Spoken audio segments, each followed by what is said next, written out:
Hello, BookShark Bootcamp. It's your community manager, Jana, and this is January Live. I'm so excited for so many reasons. One being that our live is in direct response to one of our bootcamp members' questions that was posted in January. It was a question that I know she is not the only one who is feeling the weight. So the question was, should I be concerned that my 6-year-old is not reading yet? Now, I have to tell you, being around homeschool, not only as a former homeschooler and a second generation homeschool mom, there was things I wanted to say immediately. Then I had to check myself. And I thought, you know what? The best way to discuss and answer this question is to bring in an expert. So I'm smart enough to know when I need the help. My guest today is Gretchen Roe from Demme Learning. I went ahead and responded in our post to the question with one of Gretchen's webinars that she had done with several other associates from Demme Learning. For those who don't know, Demme Learning is a partner with Bookshark. We not only offer their Math UC program, but also their Spelling UC program. So you might be thinking, if you're only familiar with Math UC, what would Demme have to do with talking about reading? Well, you're going to be introduced to one of their product experts. She has been speaking around the United States for Demme on this topic, not only on math, but actually one of the first times I met Gretchen was in her booth when she was instructing some parents about spelling UC. I was just thrilled to hear some of the things that she had to say that I saw were affecting my homeschool with my daughter. So let me bring in Gretchen, and we're going to tackle the subject about reading readiness and nurturing literacy. Hello, Gretchen. Hey, Jana, how are you? I am so good, so excited. I'm looking forward to this conversation today. I get to have this conversation on the regular with families. So I think it's terrific that you had somebody who asked the question. You know, when we take a beautiful baby to a doctor, the doctor says to us, your baby's going to walk somewhere between 17 months and 18 months. And we're all thrilled with that. And when our baby begins to walk, we're all excited. And then we say every 5-year-old should be reading. We need to apply that same degree of latitude that we give our children when they begin to walk to their ability to read. And a literature rich environment, particularly the literature rich environment the BookShark offers, is a perfect place to begin because now I have learned at the hands of masters, and the PhD reading specialist who taught me this taught me that input is worth twice what output is. So the good input that you put in by sitting with your child and reading to them trumps any kind of output you should expect from them until they're ready. And when they're ready, you can't stop them. But if they're not ready, by the same token, you can't make them. It is, it's so true. And it's funny that you bring up walking because we have these, books that tell us what to expect as you're expecting, and then what to expect is as these milestones. Well, my daughter walked at 9 months, and I was like, "Excuse me, we're not supposed to be walking yet. Like, Yes. stop." And her twin didn't walk until 12 months, and then their sibling didn't even start crawling until 15 months, and in all of that time there was never doubt in my mind that anybody was going to crawl or walk or potty train, although it did take a couple of them longer than I would have preferred personally. But someone said, they're not going to go to college in a diaper, so don't worry, like, Right. take a deep breath.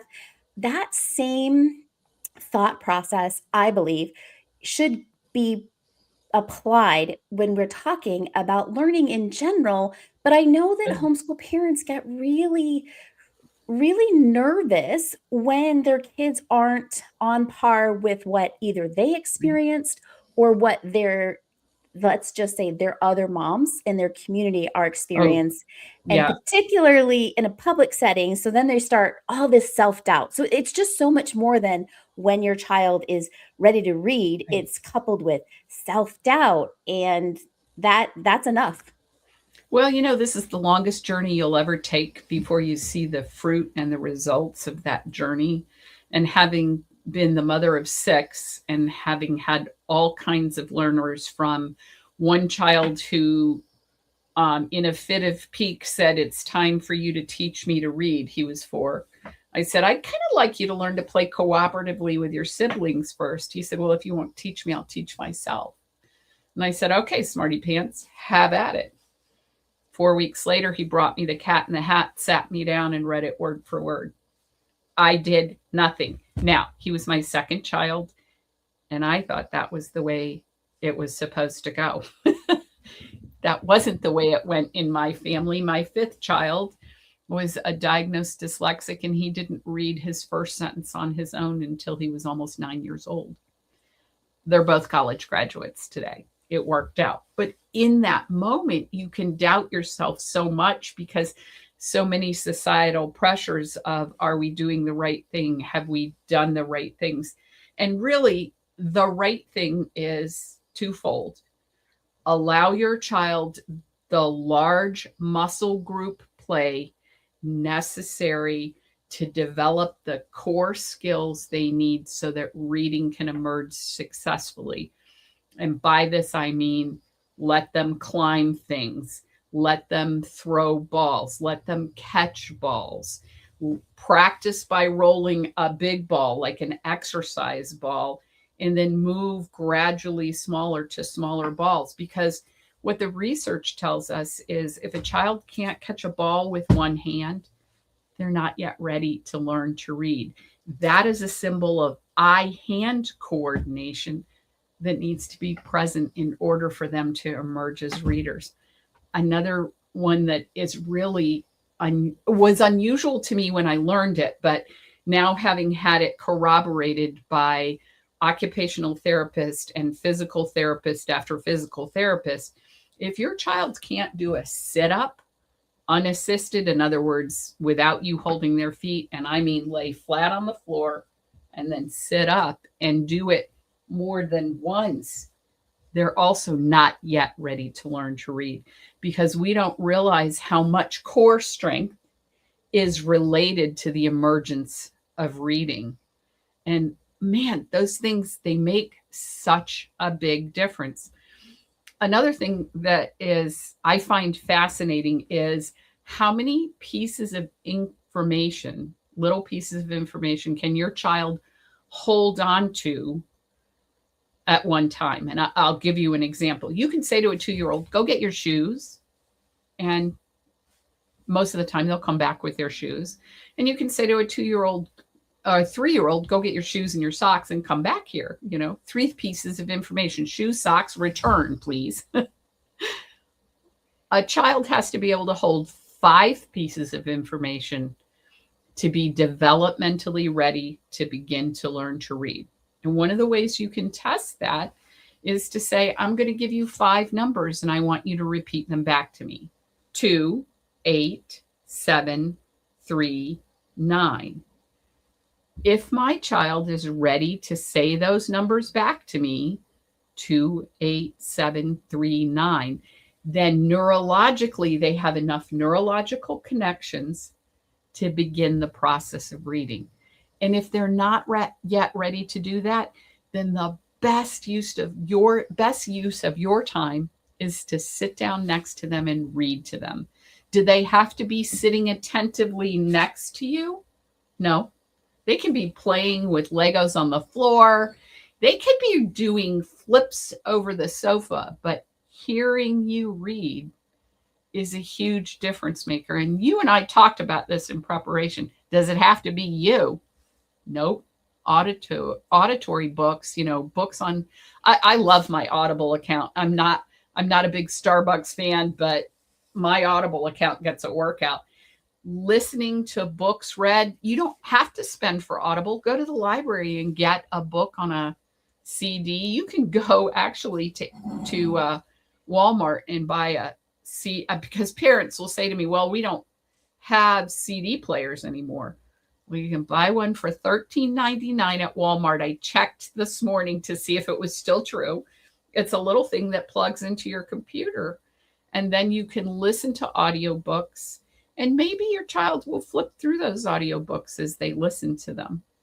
But if you set up a literature rich environment, you've got a much better chance of their being ready to emerge as a reader. One of our representatives who works in the booths out during our season, her name is Sarah, and she's a mother of 5, and she has her own platform, Herculean Homeschooling. She actually talked about just going to the library, and she kind of themes around holidays or something that's exciting that's going to happen for their family, and she will still go get picture books and put them on the table so that at breakfast time her kids will grab a book. We used to read the cereal boxes as kids, Yeah, and I mean, sure. now we kind of know cereal is like probably not the best breakfast to eat anyways. So she says she Still just my puts a favorite basket midnight there. snack, but Yes, yes, dessert, absolutely. Breakfast, not so much. And her kids, even her teenagers, will grab picture books and sit there and read during breakfast. And it's all because she has made them available. And I know statistically, kids who have books in the house become readers. And to me, that was just, I was like, that's crazy. Of course, if you have a book in the house, you'll become a reader. But the opposite is true. If you don't have books in the house, you can't become a reader. And so, even enjoying picture books as children age, it's just having it there, having it available. So right, this idea that something is wrong with your child, something is wrong with the methodology that you chose, something is, your fault, something is your child's fault. I want to reiterate what you're saying. Literally, if the connection is not there, it cannot happen. And there's true. no fault of your child, and it's no fault of yours. They're just not ready. I think that hopefully will bring some joy back into homeschooling for parents to know that your 6-year-old, 7-year-old, 8-year-old. I had a friend, she had 5 kids. She really struggled. She was a special ed teacher. She really struggled in homeschool with one of her sons. Could not get the reading down, could not get the reading down, could not get the reading down. And he ended up reading, and now he's not any behind any of his other peers. Studies show even delayed readers can surpass early readers for so many reasons. I mean, it is just something that I want to make sure that we really press on is if it's not there, it literally can't happen. Yes, and one of the things that we've forgotten in this generation is you and I were both raised in an era where there were stacks of magazines in the doctor's office, and you probably had a newspaper hit the front porch every morning. I mean, I did in my household, and then I had kids who delivered newspapers for years. Books were a ubiquitous part of our growing up, and they aren't anymore because we spend time in the digital world. If you want your child to be a reader, you have to model reading in front of them. They're going to do what they see you do. Imitation is the sincerest form of flattery. And one of the best places to do that, I know I'm about to say something that's controversial. Go get a Mother Goose book and read them nursery rhymes. There is a research study out of the University of Brighton in England that says a child who has memorized 5 nursery rhymes is 3 times more likely to read on grade level by grade 3 than a child who has not. Well, why would that be the case? Because nursery rhymes in a small amount of space give us rhyme, vocabulary, um, memorable context, that the rhythm of a nursery rhyme helps us recall it later. And here's the really cool part. When a child has a nursery rhyme that they really love, and they've memorized it, that gives them a confidence that they might not otherwise have. And having confidence breeds success. So that's a terrific way to do that. And let me also say that one of the things that is absolutely essential for us to understand is kids love to imitate. So if they see you turning the pages of a book or a magazine or a picture book, like you said, they're going to imitate you. And that makes all the difference in the world. It's funny how, as parents, I'm guilty of this.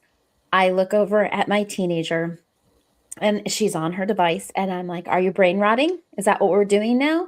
And then I'll scan the room and I'm like, "Oh, I guess that's what we're all doing now," because I probably also have my phone. My husband has his phone, her older sisters have their phones. We clearly are not a phone-free, social media-free family. That we live in that space. I work in that space, right? Mhm. But the benefits of putting it down and picking up print, there's just studies that will tell you why that is important. The physicality of flipping a page, of hearing a page turning. There's so many things that Yes. are all pieced together in a whole of reading like that. And a time and a place. I think that's funny. You talk about magazines being everywhere.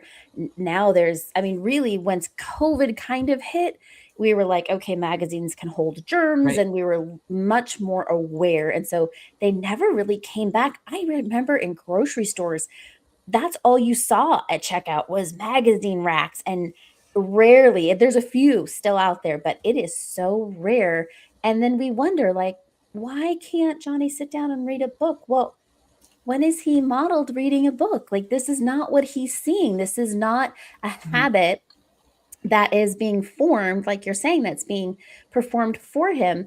At the same time, for homeschool parents who are using a curriculum like Bookshark, literature based, they feel like they're doing all the right things. They are modeling it. They are reading aloud. They are taking out the picture books. They're doing the poetry. If you're really good at crossing all your T's and dotting all your I's, poetry was one that I didn't really do very often. And looking back, I'm a little saddened by that. That's okay. You can still go back there now. I mean, there are some poets whose works I still love and still enjoy. My kids loved Shel Silverstein, that his poems were, um, in fact, my youngest daughter came to dinner last night. She's married and lives in the next state over from us, but she drives about an hour and a half to come visit about once every 2 weeks. And she came to dinner last night, and we were talking about poetry at the dinner table. And when she was 6 and a homeschool kid, she memorized a poem about a snowball. I made myself a snowball as perfect as can be. And I don't remember the rest of it, but she recited the whole poem at the dinner table. It was about the snowball who was hidden in the freezer, and then she pulled it out to play and it melted. And we laughed about this last night because I'm like, that was more than 25 years ago. And she said, yeah, but she said, little kids remember things, Mom. And so giving kids the opportunity to have those kind of memories is really enormous. And another thing, Jana, is if you have a child who hasn't yet learned to skip, and I mean bilateral skip, not just like a pony, where the left foot is always forward, but I mean skip left, skip right. Work on that first before you work on reading, because that is one of the clearest measures of information being able to cross from one side of the corpus callosum, which is the piece of tissue that divides the brain into two hemispheres. And information has to go across that corpus callosum to be retained. And when that doesn't happen, kids aren't yet ready to learn to read. So I teaching was them skip. laughing. I was laughing when you said doing the sit up unassisted. Gretchen, I've never been able to. I still can't. It's not happening. I was also laughing when you said catch a ball one-handed. I mean, I probably could. My eye-hand coordination, I'm really Oh, good at things. I would be this right here, just like Yeah, that, for sure. like, Thank God for 7 years of Taekwondo. But yeah, but these are things that we can look at and measure. uh, is our child ready to begin the process of reading? And if not, frankly, spending more time outside. Andrew Pudawa taught me that the best way to regulate your child is to get them out in first morning light, because there's a difference in the quality of light throughout the day. And that first morning light actually raises good cortisol, which should diminish over the day. And if that cortisol level isn't where you need it to be, then it's really hard to get a child to focus and attend to learn to read. and these are things that maybe our parents, our grandparents, definitely our great grandparents didn't even have to read in a book because they were naturally up with the sun, out doing like doing the things that they needed to do. We have become a society that doesn't really honor the time of day or season of the year, and I think that's why like 1,000 hours outdoors has Oh, been yes. so popular because we're kind of relearning the things that came as second nature to so many generations before us. I had spoken with a friend of mine who works in schools. She is a occupational therapist, and she had mentioned the monkey bars. It's kind of the same thing, right? Like being able to cross over, Yep. connecting two parts of the brain. And I thought, oh, thank God, I could do and can do the monkey bar. So this is must be why I can read. And see, you don't want to see me on the monkey bars. That would be best done in the dark enough that you can't see yours truly, because my coordination skills aren't that. But any any one of those single things is not a big deal. But if you have all of those things together, you're better off to work with large muscle coordination. Jumping rope, that's a great way. You know, I don't know how many hours I wasted as a kid playing jump rope with my next door neighbor. But man, we had all the rhymes and all the things down and all of that. That makes a difference. And kids live in a digital childhood now. They don't live in a play based childhood. And that's why we're seeing a greater number of kids with reading challenges. Yeah. It's it's one thing to wonder, like when you see things, and this was something I had put in the post immediately.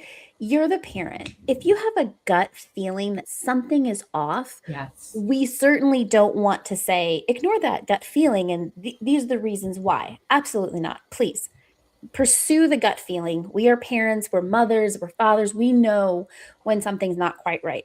I totally believe in that. If you're just kind of this concerned because you're gauging it towards someone else who's the same age, or maybe even another sibling in the same household, my question then would be, is your child interested in books? Are they bringing books to you to have you read to them? That's a sign that like maybe that connection isn't there yet in the physical, but they are excited about it. They want to learn. You talked about rhyming. I listened to another TED Talk. She was talking about singing, which is like one of the best ways to memorize anything. And a lot of songs, there's rhyme. And the other day at dinner, somehow the Flintstones came up, and my girls were trying to say the song, and they kept saying something wrong. And I was like, why are you saying that? That's not how it goes. But of course, I had to sing it in order to get the proper words, which it was like, you'll have a yabba dabba do time. But they were saying a yada da da da time. And I was like, I know that's not right. Not right. So No. yeah, but the rhyming, the nursery rhymes, the songs, all of these things, like it's so simple. And yet, just like being outside as the morning sun comes up, or getting the fresh air, or taking your shoes off and running around in the grass, things that other generations didn't have to remind themselves to do, we are just in a totally different place. Yes. Let me also say that if you have a child who brings you the same book every day, their intent is not really to drive you insane. Their brain is really looking for neurological order. Just read the book. Every one of my kids had a book that they were absolutely crazy about. And you've met my son, Duncan. His book was A Fly Went By. And for 18 months, every day, at least once, if not twice a day, that child wanted that book read. And there is biological research that says there's a reason that our children are doing that. And so if you were ever a bike rider who rode a bike around in your yard and you ended up carving a path in that yard from riding around in the yard, that's what your brain is doing with the neurological connections. It's laying a path that it can repeat. And so just read the book. Don't be frustrated. It's a wonderful place to be. And eventually your child's going to come out the other side of that and be a reader. And they're eventually going to grow up and leave. And you will go, man, I wish we could just sit down and read a book together. Yes. We Yeah. promise I you, actually we will had a get on that really side. fun experience. I have a 20-year-old and we read East of Eden together over the Christmas holidays. He picked the book. I was like, really, Steinbeck? You really? It's not a nice book. But he's like, Mom, it's a classic. Okay, fine. We did not actually sit down together and read it out loud. What happened was we traded the book back and forth. He would read a chapter and then he would say, okay, I read chapter 22 last night. So then I would read it. And then we'd have a conversation about it. And it was the most interesting experience to do that. Right now, we're reading through Andy Weir's latest book, the one that's going to be Ryan Gosling in a movie, Project Hail Mary, which is a science fiction book. And it's so much fun. But it's really interesting to do that with a child. My 32-year-old daughter and I are reading back through Hunger Games together. And boy, did I miss a lot when I read that book the first time. So she reads a chapter or she'll text me and say, I read chapters X, Y, and Z last night. And I'm like, oh, nuts. Now I got to go read these chapters so I can talk to her about it. It's been really fun. I didn't expect to do that with my adult kids, but boy, have I learned a lot in the process. And what I've really learned is a lot about them. It is so true. I hear my girls that my 3 girls will kind of do that with themselves. Sometimes I'm included and sometimes I'm not, and I'm really okay with that. I'm glad that they have their time together. I will hear them talk about it or say, "Oh, you have to read this," and then say why, and then they have this like common bond that really goes back to the importance of just reading aloud. And again, I don't mean that you physically have to be the reader. I am also a proponent of audiobooks. It's a shared experience. It is taking, and for me, being now a diagnosed dyslexic, it's taking the decoding out. And that's why I'm sure I don't like to read aloud.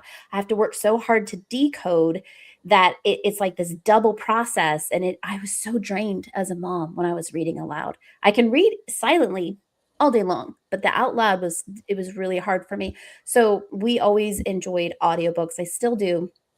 It is this common time together, but all that to be said, 10 to 15 minutes a day. I've listened to several TED Talks over the last week.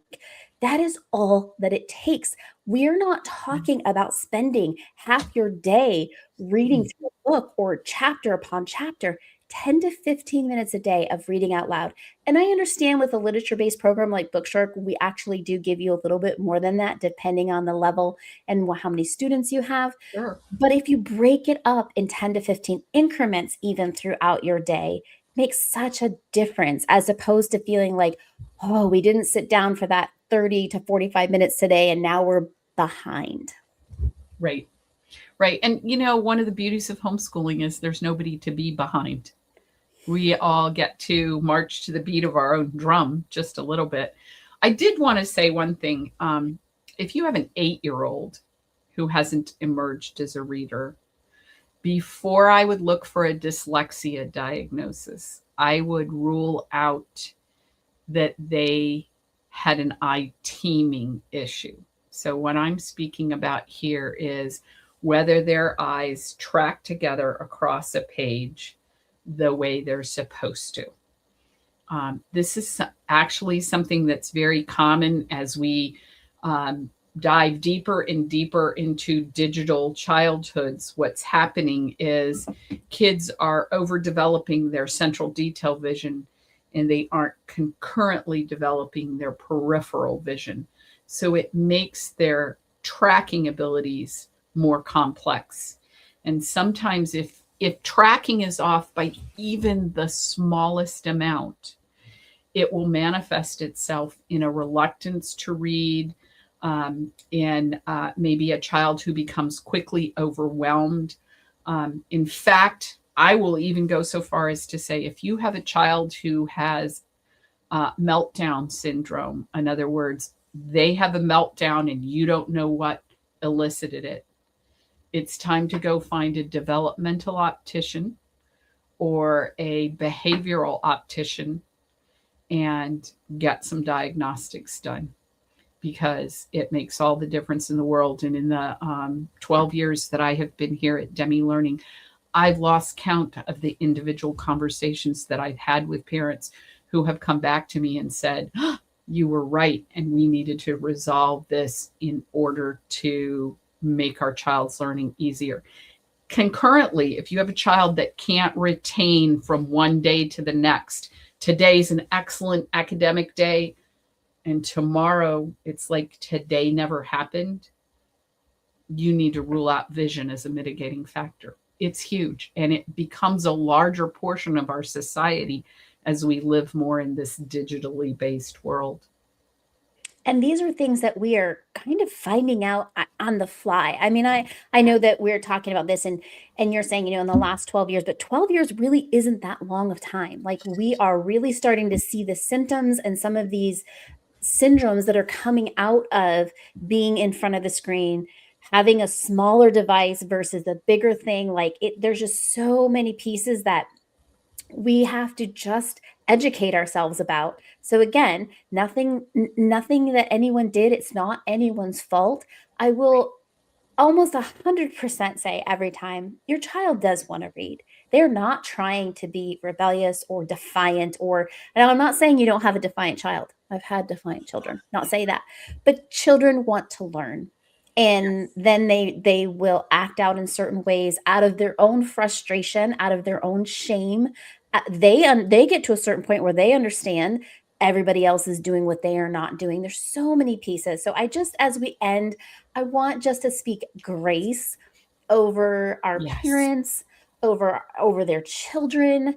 The more we know, the better we can do. And before maybe even watching this or listening to this, you didn't know about some of the physical things, the attributes that were necessary for reading. And maybe you've been pushing and they just don't have that. Give yourself grace. Don't sit there and beat yourself up because you just didn't know what you don't know. And the beauty of our day and age is that we can find these things out and we can know better and do better. And I hope that's what we walk away with today. Just having confidence that you're okay, your child's okay, and they are going to go to college reading. Yes, absolutely. They will eventually move on. The interesting thing is my 9-year-old, that child who couldn't learn to read, had a vision issue that needed resolution before he could learn to read. Now, was he ultimately diagnosed with dyslexia? Yes. Does he have dyslexia? Yes. Does that mean that his thinking patterns are different? Absolutely. Did he also get a college degree? Yes. Because we were able, the beauty of homeschooling is you don't have to move the goal. You just have to change the gameplay to help them reach the goal. And speaking of that, Gretchen, where can our listeners find some more resources that Demme Learning has for parents who want to go maybe a little bit deeper into this topic? Sure. Well, I would point them first toward the Demme Learning show. If you go to our website, demmelearning.com, and put show. That will take you to the Demme Learning show. And we talk about these kinds of things all the time. 2 years ago, I had the privilege of interviewing a vision therapist who talked about what happens when reading doesn't emerge. I shared with you the link to the video where we had people on staff talking about when reading doesn't look like you think it's supposed to look in your children. I had a guest yesterday, a husband and wife who are comic illustrators, and they work specifically with kids who are reluctant to read, using comics to draw children in to get them reading. And it's a sneaky and awesome way to do that. We have a guest every week on the Demme Learning show, and our goal is to keep families in the journey another week in their homeschooling journey. So come check us out. There's lots of good things in there. And we have a pretty robust search tool. You can hit the search bar and say, I'm looking for information on this, and we'll have it there for you. Well, I hope you guys can see why Demme is one of our premier partners here at BookShark, because not only is their product really amazing for so many types of learners, but the resources and the care that they have for their customers totally aligns with what BookShark believes in too. So, Gretchen, thank you so much for being here today.